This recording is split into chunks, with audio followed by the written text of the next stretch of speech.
हम्म कल्पना कीजिए कि एक बहुत बड़े डेटा लीक की जांच चल रही है और किसी कॉर्पोरेट ऑफिस के सर्वर रूम में कोडिंग समझने वाले कोई आईटी विशेषज्ञ नहीं बैठे हैं। हाँ, बल्कि वहाँ कोई और ही है। जी, वहाँ एक वकील और एक चार्टर्ड अकाउंटेंट बैठे हैं। वे कंप्यूटर के फायरवॉल नहीं चेक करें, बल्कि वेंडर्स के साथ हुए कॉन्ट्रैक्ट्स और बैलेंस शीट के पन्नों को खंगाल रहे हैं। सुनने में ये दृश्य थोड़ा अजीब और मतलब नामुमकिन सा लगता है। है ना?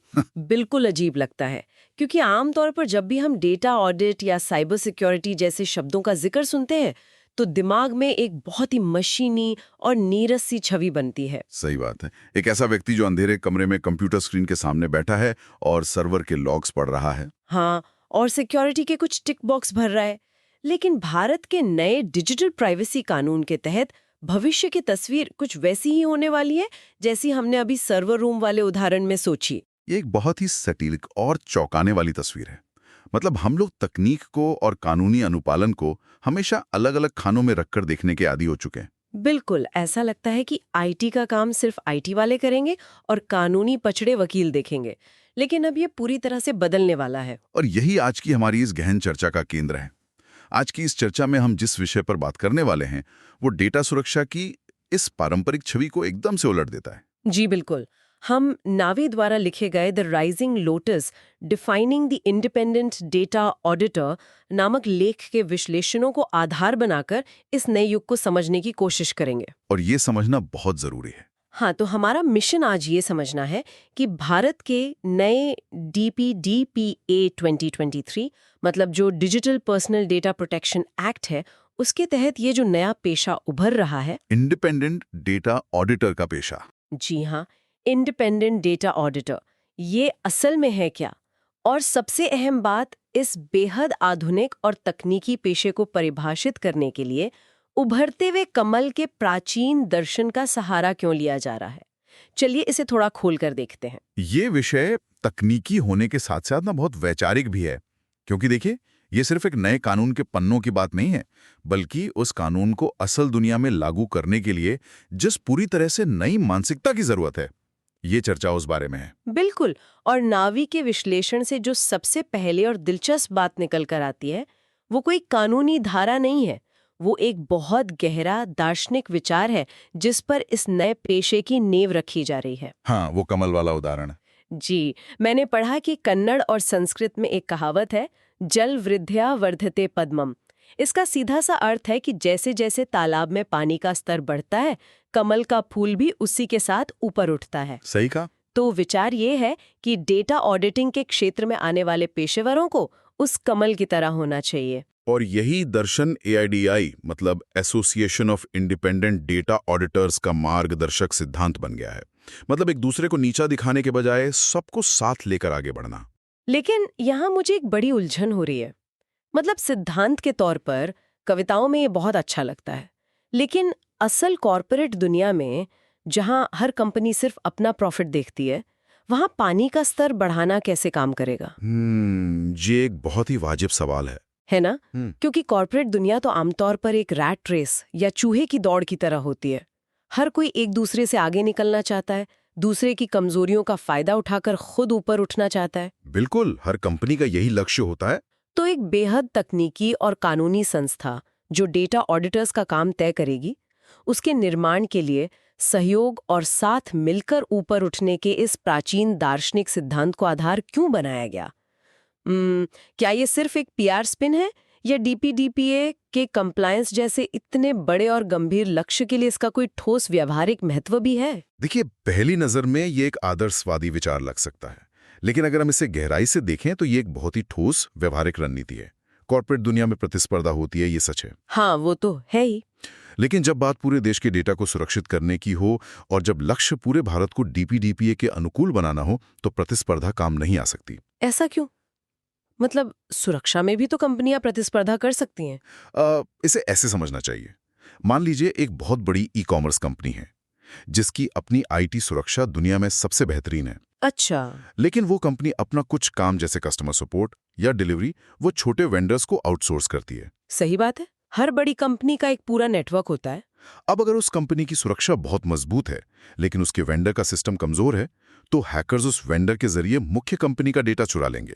और मजे की बात देखिए, नए कानून के तहत जुर्माना उस मुख्य कंपनी पर ही लगेगा। Oh wow! मतलब वेंडर की गलती और जुर्माना मुख्य कंपनी भरेगी। बिल्कुल। इसलिए सिर्फ अपना बचाव करना काफी नहीं है। पानी का स्तर बढ़ने का मतलब है पूरे इकोसिस्टम में, पूरी सप्लाई चेन में और पूरी इंडस्ट्री में डेटा सुरक्षा के मानकों का बेहतर होना। समझ गई। जब तक पूरे तालाब का पानी साफ और ऊंचा नहीं होगा, एक अकेला कमल कितनी भी कोशिश कर ले, वो सुरक्षित नहीं रह सकता। जब इंडस्ट्री का समग्र स्तर सुधरेगा, तो हर ऑडिटर, हर पेशेवर और हर कंपनी अपने आप उस कमल की तरह ऊपर उठेगी। ये नजरिया वाकई पूरी तस्वीर बदल देता है। इसका मतलब है कि कोई भी कंपनी किसी अलग टापू पर काम नहीं कर रही है, सब उसी तालाब का हिस्सा है। जी बिल्कुल। सहयोग के बिना पूरे देश में इस कानून को सफल बनाना तकनीकी रूप से असंभव है। तो अब स्वाभाविक रूप से ये सवाल उठता है कि सहयोग के इस पानी में ऊपर उठने वाला ये कमल असल में है कौन? यहीं से हमारी चर्चा डीपीडीपीए 2023 कानून की उन गहराइयों में जाती है जिसने इस नए पेशेवर को जन्म दिया है। जी हाँ, कानून की धारा 10 इस पूरी व्यवस्था का केंद्र बिंदु है। कहा जाएगा। सही कहा। और इसका मुख्य काम सिग्निफिकेंट डेटा फिड्यूशरी के अनुपालन यानी कंप्लायंस का मूल्यांकन करना बताया गया है। रुकावट के लिए माफी चाहूंगी, लेकिन आगे बढ़ने से पहले ये साफ कर लें कि ये सिग्निफिकेंट डेटा फिड्यूशरी आखिर है क्या? हाँ, ये स्पष्ट करना बहुत जरूरी है। क्योंकि कानूनी भाषा से बाहर के लोगों के लिए बहुत भारी भरकम शब्द है। देखिए, आसान भाषा में समझें तो डेटा फिड्यूशरी वो कोई भी संस्था या कंपनी है जो लोगों का डेटा इकट्ठा करती है और ये तय करती है कि उस डेटा का क्या करना है। अच्छा। एक मोहल्ले की किराने की दुकान जो ग्राहकों के फोन नंबर रजिस्टर में लिख रही है ना, वो भी तकनीकी रूप से एक डेटा फिड्यूशरी है। क्या? लेकिन हर छोटी दुकान का तो बड़े स्तर पे ऑडिट नहीं हो सकता, ये तो नामुमकिन है। बिल्कुल नहीं हो सकता। इसलिए कानून ने सिग्निफिकेंट यानी महत्वपूर्ण की श्रेणी बनाई है। जो कंपनियां बहुत बड़े पैमाने पर डेटा जमा करती हैं, जैसे कि करोड़ों ग्राहकों वाला कोई बड़ा बैंक या टेलीकॉम कंपनी या सोशल मीडिया प्लेटफॉर्म, जिनके पास सच में बहुत सेंसिटिव डेटा होता है। जी, या फिर ऐसी कंपनियां जिनका डेटा अगर लीक हुआ तो देश की सुरक्षा, लोकतांत्रिक चुनाव प्रक्रिया या सार्वजनिक व्यवस्था पर असर पड़ सकता है। अच्छा, तो सरकार उन्हें ये टैग देती है? बिल्कुल, सरकार उन्हें सिग्निफिकेंट डेटा फिड्यूशरी का टैग देती है। इन कंपनियों के पास क्योंकि जिम्मेदारी ज्यादा है, इसलिए इनके ऑडिट के नियम भी बहुत सख्त बनाए गए हैं और इन्हीं की जांच के लिए इस इंडिपेंडेंट डेटा ऑडिटर की भूमिका रची गई है। ठीक है, तो ये सिग्निफिकेंट वाला हिस्सा समझ में आ गया, लेकिन मुझे ना एक बात पे थोड़ी शंका हो रही है। कैसी शंका? सिस्टम ऑडिट यानी आईएस ऑडिट की व्यवस्था होती थी, या जो सर्टिफाइड डेटा प्रोटेक्शन ऑफिसर्स काम करते थे, ये शायद उसी व्यवस्था को एक नया फैंसी नाम देने की कोशिश है। ऐसा नहीं है। क्या मैं सही सोच रही हूँ? क्योंकि अगर किसी कंपनी के पास पहले से ही दुनिया के बेहतरीन आईटी ऑडिटर्स हैं, तो इस नए ऑडिट की अचानक क्या जरूरत पड़ गई? ये शंका बहुत से लोगों को होती है, लेकिन इसका जवाब यह है कि ये पुरानी शराब को नई बोतल में पेश करने वाला मामला बिल्कुल नहीं है। एक सामान्य आईएएस ऑडिट किसी कंपनी की अपनी अंदरूनी जरूरतों के लिए होता है। मतलब उनका अपना आईटी डिपार्टमेंट जो करता है। जी, वो ये देखता है कि सर्वर डाउन तो नहीं होंगे या हैकर्स फायरवॉल तो नहीं तोड़ देंगे। लेकिन इंडिपेंडेंट डेटा ऑडिटर विशेष रूप से इस बात का मूल्यांकन करेगा कि क्या वो कंपनी डीपीडीपीए अधिनियम के कानूनी प्रावधानों के अनुसार काम कर रही है या नहीं। और शायद वैधानिक या स्टैट्यूटरी शब्द का जुड़ना ही सबसे बड़ा फर्क है इसमें, है ना? बिल्कुल। क्योंकि अगर ये वैधानिक है तो इसका मतलब है कि इसे सीधे कानून से अपनी शक्ति मिलती है। जैसे किसी कंपनी का फाइनेंशियल ऑडिट करने वाला चार्टर्ड अकाउंटेंट स्वतंत्र रूप से रिपोर्ट देता है, और अगर रिपोर्ट में गड़बड़ी हुई तो सीधे कानूनी कार्रवाई हो सकती है। आपने बिल्कुल सही पकड़ा। इसका दायरा, इसकी कानूनी जिम्मेदारी और इसका उद्देश्य पूरी तरह से इस नए एक्ट पर केंद्रित है। ये ऑडिटर कंपनी के सीईओ के प्रति जवाबदेह नहीं होता है, बल्कि कानून और डेटा प्रोटेक्शन बोर्ड के प्रति जवाबदेह होता है। इसलिए इसकी स्वतंत्रता या इंडिपेंडेंस इतनी महत्वपूर्ण है। तो ये साफ हो गया कि ये कोई सामान्य आईटी चेकअप नहीं है, बल्कि ये एक वैधानिक अनिवार्यता है जिसका सीधा असर कंपनी के अस्तित्व पर पड़ सकता है। बिल्कुल सही कहा आपने। अब जब ये भूमिका इतनी ही खास और अलग है, तो अगला तार्किक सवाल यही बनता है कि इस काम को करने के योग्य कौन है?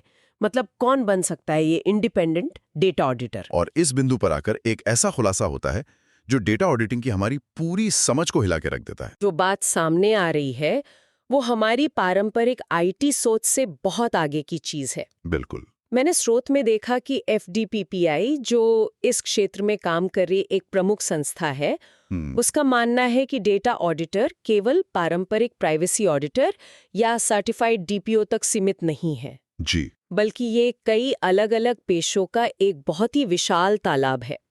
यहाँ कुछ बहुत ही दिलचस्प उदाहरण सामने आते हैं। कहा जा रहा है कि एक वकील, एक चार्टर्ड अकाउंटेंट, एक कॉस्ट अकाउंटेंट और एक कंपनी सेक्रेटरी, हाँ।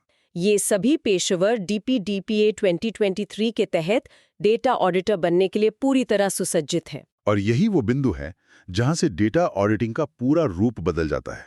लेकिन मैं यहाँ थोड़ा असहमत होना चाहूंगी, या यूं कहूँ कि इस विचार को चुनौती देना चाहूंगी। अच्छा, बताइए। ये सब सुनने में बहुत समावेशी या इंक्लूसिव लगता है, लेकिन क्या ये व्यावहारिक है? मान लीजिए एक घर बन रहा है। ठीक है। घर बनाने के लिए सिर्फ ईंटें जोड़ने वाला राजमिस्त्री ही काफी नहीं होता। एक इलेक्ट्रिशियन की जरूरत होती है, पानी की पाइपलाइन के लिए प्लम्बर चाहिए होता है, और डिजाइन के लिए आर्किटेक्ट। सही है। हर किसी की अपनी विशेषज्ञता है। लेकिन अगर आप इलेक्ट्रिशियन से कहें कि वो प्लम्बिंग का ऑडिट करे, तो घर में शॉर्ट सर्किट और पानी का रिसाव दोनों एक साथ होगा। बात तो सही है। तो अगर एक वकील और एक कॉस्ट अकाउंटेंट दोनों ही डेटा ऑडिट के मैदान में उतर रहे हैं, तो क्या इससे बहुत ज्यादा भ्रम पैदा नहीं होगा? देखिए, बाहर मतलब एक सीए जिसकी पूरी ट्रेनिंग बैलेंस शीट, टैक्स और फाइनेंस के इर्द गिर्द हुई है, उससे अचानक प्राइवेसी कानूनों या आईटी सिस्टम्स की क्या समझ होगी? क्या ये व्यवस्था चीजों को सुलझाने के बजाय और उलझानी देगी? ये एक बहुत ही स्वाभाविक चिंता है, और बाहर से देखने पर ये ऐसा ही लगता है कि बहुत सारे लोग एक ही काम में दखल दे रहे हैं। लेकिन इस चुनौती का जवाब इस बात में छिपा है कि हम ये समझें कि ये अलग-अलग पेशेवर डेटा का ऑडिट कैसे करेंगे। अच्छा, तो वे सब एक ही चीज नहीं कर रहे हैं? बिल्कुल नहीं। उनका काम आईटी वाले का काम छीनना नहीं है, बल्कि अपने चश्मे से डेटा को देखना है। देखिए, डेटा अब केवल आईटी विभाग के सर्वर रूम में कैद कोई रहस्यमय चीज नहीं रह गया है। ये डेटा ऑडिट कैसे करेंगे, इसके कुछ ठोस उदाहरण समझने होंगे हमें। मैं समझाता हूं।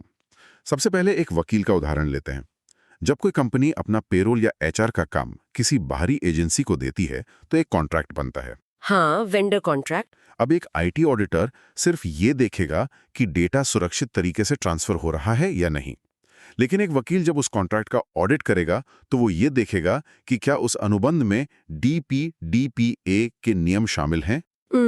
समझ रही हूँ। क्या वेंडर को कानूनी रूप से बांध किया गया है कि वो उस डेटा का इस्तेमाल किसी और काम के लिए नहीं करेगा? अगर वेंडर की गलती से डेटा लीक होता है, तो जुर्माना कौन भरेगा? जिसे कानूनी भाषा में इंडेम्निफिकेशन कहते हैं, है ना? जी बिल्कुल। अगर कॉन्ट्रैक्ट में ये क्लॉज नहीं है, तो कंपनी DPDPA का उल्लंघन कर रही है। ये जांचना पूरी तरह से एक डेटा ऑडिट है, जो सिर्फ एक वकील ही कर सकता है। ये बहुत ही स्पष्ट उदाहरण है। मतलब एक आईटी विशेषज्ञ चाहे कितने भी मजबूत पासवर्ड लगा ले, लेकिन अगर कॉन्ट्रैक्ट में ही छेद है, तो कानूनी रूप से कंपनी खतरे में है। बिल्कुल सही। और चार्टर्ड अकाउंटेंट का इसमें क्या रोल होगा? उनका काम तो पैसों का हिसाब रखना है। पैसों का हिसाब रखने के लिए सीए को हर वित्तीय लेन देन की जड़ तक जाना होता है। जब एक चार्टर्ड अकाउंटेंट वित्तीय धोखाधड़ी या फ्रॉड पकड़ने के लिए सिस्टम की जांच करता है, तो वो असल में क्या देख रहा होता है? नंबर्स देख रहा होता है। वो डेटा के फ्लो को देख रहा होता है। वो सिस्टम के लॉग्स जांचता है कि किसने कब कौन सा ट्रांजैक्शन अप्रूव किया। ओह अच्छा। और जो व्यक्ति फाइनेंस के फ्लो को ट्रैक कर सकता है, वो आसानी से ये भी ट्रैक कर सकता है कि क्या किसी ऐसे कर्मचारी ने ग्राहकों के वित्तीय डेटा तक पहुंच बनाई है जिसे वो डेटा नहीं देखना चाहिए था। एक्सेस कंट्रोल में गड़बड़ी पकड़ना सीए के काम का एक स्वाभाविक हिस्सा है। वाह, दिलचस्प। मतलब वो फाइनेंशियल ऑडिट करते करते डेटा एक्सेस का भी ऑडिट कर रहे हैं। बिल्कुल। और फिर कंपनी सेक्रेटरी के बारे में क्या?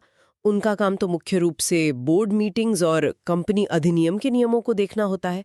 वे डेटा ऑडिटर कैसे बन सकते हैं? देखिए, एक कंपनी सेक्रेटरी कंपनी के कॉर्पोरेट गवर्नेंस का रक्षक होता है। DPDPA के तहत कंपनी के बोर्ड ऑफ डायरेक्टर्स की ये जिम्मेदारी है कि वो डेटा सुरक्षा को गंभीरता से लें। अच्छा, तो ये ऊपर से शुरू होता है। एक CS जब ऑडिट करेगा, तो वो बोर्ड मीटिंग्स के मिनट्स तैयार करते समय या उनकी जांच करते समय यह देखेगा कि क्या बोर्ड ने डेटा ब्रीच की स्थिति में कोई रिस्पॉन्स प्लान पास किया है। क्या डेटा प्रोटेक्शन ऑफिसर की नियुक्ति को बोर्ड ने सही तरीके से मंजूरी दी है। अगर बोर्ड स्तर पर डेटा प्राइवेसी की नीतियां अप्रूव ही नहीं हुई हैं, तो वह DPDPA के तहत एक बहुत बड़ा रेड फ्लैग है। सही बात है। यह सिर्फ कागजी कार्रवाई नहीं है, ये उच्च स्तर पर डेटा सुरक्षा सुनिश्चित करने का एक तरीका है। वाह, ये सच में आंखें खोलने वाला है। इसका मतलब ये है कि हम डेटा ऑडिट शब्द को अब तक बहुत ही संकीर्ण नजरिए से देख रहे थे। बिल्कुल। हमने इसे सिर्फ कंप्यूटर और हैकर्स तक सीमित कर दिया था। लेकिन असल में डेटा किसी भी आधुनिक व्यवसाय की धमनियों में बहने वाले खून की तरह है। बहुत सही तुलना की आपने। हर कोई अपने खास चश्मे से उसी डेटा को देख रहा है। वकील उसे कानूनी दायित्व के चश्मे से देख रहा है, सीए उसे वित्तीय जोखिम के चश्मे से और सीएस उसे गवर्नेंस के चश्मे से। बिल्कुल सही। हर पेशेवर अपने मौजूदा कौशल का इस्तेमाल करके डेटा को एक अलग लेकिन बेहद जरूरी नजरिए से सुरक्षित कर रहा है। इसलिए भ्रम पैदा होने के बजाय ये एक बहुत ही समग्र और 360 डिग्री दृष्टिकोण है। ये सभी पेशेवर पहले से ही डेटा के साथ काम कर रहे हैं, बस अब उन्हें नए कानून के उस कमल वाले तालाब के नजरिए से चीजों को देखना है और अपनी जिम्मेदारी समझनी है। लेकिन जब इतने सारे अलग-अलग क्षेत्रों के लोग अलग-अलग चश्मे पहने हुए एक ही महासागर में गोता लगा रहे हों, तो एक नई तरह की समस्या पैदा हो सकती है। कैसी समस्या है? देखिए, एक सीए को आईटी की भाषा समझ नहीं आती और एक आईटी वाले को कानूनी धाराएं समझ नहीं आती। हाँ, ये तो है। जब ये सब एक ही कंपनी का ऑडिट करने उतरेंगे, तो उन्हें आपस में टकराने से बचाने और एकजुट करने के लिए किसी मंच की आवश्यकता तो होगी ही। वे एक दूसरे से बात कैसे करेंगे? ये विचार हमें वापस उसी तालाब पर लाता है जो इन सभी कमलों को सहारा देता है। और इसी जरूरत को पूरा करने के लिए उस संस्था का निर्माण किया गया है जिसके बारे में हमने शुरुआत में बात की थी। AIDAI यानी association of independent data auditors. लेख में बताया गया है कि FDPI के इस हिस्से का मुख्य लक्ष्य इन सभी विविध पेशेवरों को एक ही मंच पर लाना है, ताकि वे सब मिलकर एक दिशा में काम कर सकें। जी बिल्कुल। इस विषय पर जमीनी स्तर पर भी काम शुरू हो चुका है। चर्चाओं और बैठकों के माध्यम से भारत में एक स्वतंत्र ऑडिटर की भूमिका और AIDAI के काम करने के तरीके को आकार दिया जा रहा है। और यही इसका सबसे महत्वपूर्ण हिस्सा है। तो क्या हम ये कह सकते हैं कि ये संस्था वो गोंद है जो इस विशाल तालाब को बिखरने से रोकेगी? 100%। AIDAI का काम सिर्फ कुछ नियम बनाकर उन्हें लोगों पर थोपना नहीं है। उसका काम उस जल वृद्ध्या वर्धते पद्मम के दर्शन को असल जिंदगी में लागू करने के लिए एक इंफ्रास्ट्रक्चर देना है। ताकि वो सब एक साथ काम कर सकें। बिल्कुल बिल्कुल। जब एक मंच पर एक वकील किसी IT विशेषज्ञ से मिलेगा या एक CS किसी कंपनी सेक्रेटरी के साथ बैठेगा, तो वे एक दूसरे की भाषा सीखेंगे। अच्छा। वकील को समझ आएगा कि इंक्रिप्शन का कानूनी मतलब क्या होता है और IT विशेषज्ञ को समझ आएगा कि ब्रीच ऑफ कॉन्ट्रैक्ट से कितना जुर्माना लग सकता है। वे एक दूसरे के अंधेरे कोनों या ब्लाइंड स्पॉट्स को रोशन करेंगे। ये एक बहुत ही शानदार क्रॉस डिसिप्लिनरी सीखने का मॉडल है। मतलब कोई भी अपने बुलबुले में नहीं रहेगा। और इसी तरह से पूरे इकोसिस्टम का पानी का स्तर बढ़ेगा। ये संस्था सुनिश्चित करेगी कि हर पेशेवर का अनुभव और ज्ञान भारत को DPDPA के अनुकूल बनाने के उस एक बड़े लक्ष्य की ओर लगे। जी। कोई भी अकेला पेशेवर पूरा ऑडिट नहीं कर सकता, लेकिन जब वे एक एसोसिएशन के तहत एक टीम की तरह काम करेंगे, तो कोई भी कोना असुरक्षित नहीं छूटेगा। आज की इस पूरी चर्चा ने सच में सोचने के नजरिए को व्यापक बना दिया है। इस डीप डाइव के सभी पहलुओं को समेटते हुए अगर देखें तो हमने शुरुआत की थी एक बहुत ही प्राचीन कमल और पानी के दर्शन से। हाँ। ये समझा कि कैसे कॉर्पोरेट प्रतिस्पर्धा से अलग हटकर डेटा सुरक्षा के मामले में एक दूसरे को साथ लेकर चलना ही बचाव का इकलौता रास्ता है। फिर हमने देखा कि कैसे ये दर्शन सिर्फ हवा में नहीं है, बल्कि भारत के सबसे नए डिजिटल कानून DPDPA 2023 की धारा 10 के रूप में जमीन पर उतारा गया है। बिल्कुल, एक नए वैधानिक पेशे ने जन्म लिया है। जी, और सबसे बड़ी बात ये रही कि हमने डेटा ऑडिटिंग को IT के चंगुल से बाहर निकलते हुए देखा। हाँ, ये सबसे बड़ा टेक अवे है। बिल्कुल। इंडिपेंडेंट डेटा ऑडिटर की भूमिका में सिर्फ कोडिंग जानने वाले लोग नहीं होंगे, बल्कि वकील, CA, कॉस्ट अकाउंटेंट और कंपनी सेक्रेटरी जैसे पेशेवर भी अपने अपने तरीके से डेटा ऑडिटिंग के इस नए युग में महत्वपूर्ण भूमिका निभाएंगे। सही कहा। ये जानना हर उस व्यक्ति के लिए बहुत प्रासंगिक है जो आज की आधुनिक अर्थव्यवस्था में काम कर रहा है। बिल्कुल, क्योंकि ये चर्चा स्पष्ट रूप से ये साबित करती है कि डेटा सुरक्षा अब सिर्फ कंप्यूटर स्क्रीन के पीछे बैठे किसी IT व्यक्ति का सिरदर्द नहीं रह गई है। ये अब हर कॉर्पोरेट संरचना, हर कानूनी टीम और हर वित्तीय पेशे का एक अभिन्न अंग बन चुका है। अकेले काम करने के दिन लद गए हैं, ये बहुविषयक सहयोग का समय है। कानून और तकनीक इस तरह आपस में मिलने से ही भविष्य की सुरक्षित अर्थव्यवस्था तैयार होगी। इस चर्चा को खत्म करने से पहले एक ऐसा विचार है जो इस पूरे विश्लेषण को समझने के बाद दिमाग में आता है और आगे सोचने पर मजबूर करता है। वो क्या है? जरा सोचिए, अगर कानून, वित्त और कॉरपोरेट अनुपालन का हर बड़ा पेशा अब अनिवार्य रूप से डेटा ऑडिटिंग से जुड़ने जा रहा है, हाँ, तो क्या हम एक ऐसे भविष्य की ओर बढ़ रहे हैं जहां डेटा एक्सपर्ट कोई अलग पद नहीं रह जाएगा? ये एक बहुत ही गहरा सवाल है। क्या भविष्य में एक वकील, एक सीए और एक आईटी ऑडिटर के बीच की जो पारंपरिक दीवारें या सीमाएं हैं, वो पूरी तरह से खत्म होने वाली हैं? शायद भविष्य में जब भी कोई व्यक्ति किसी सीए या कानूनी सलाहकार से मिलेगा, तो उसे उनमें एक बुनियादी डेटा ऑडिटर भी नजर आएगा, क्योंकि डेटा के बिना अब किसी भी पेशे का अस्तित्व संभव नहीं है। बिल्कुल संभव नहीं है। अंत में बात फिर उसी प्राचीन दर्शन पर आ जाती है। डिजिटल दुनिया रूपी तालाब में डेटा रूपी पानी का स्तर तो हर दिन बढ़ रहा है। अब ये हर पेशेवर को तय करना है कि वो नई चीजों को सीखकर उस पानी के साथ एक कमल की तरह ऊपर उठता है या फिर अपनी पुरानी सोच के दायरे में बंद कर उसी पानी में डूब जाता है। इस गहन चर्चा में आज के लिए बस इतना ही।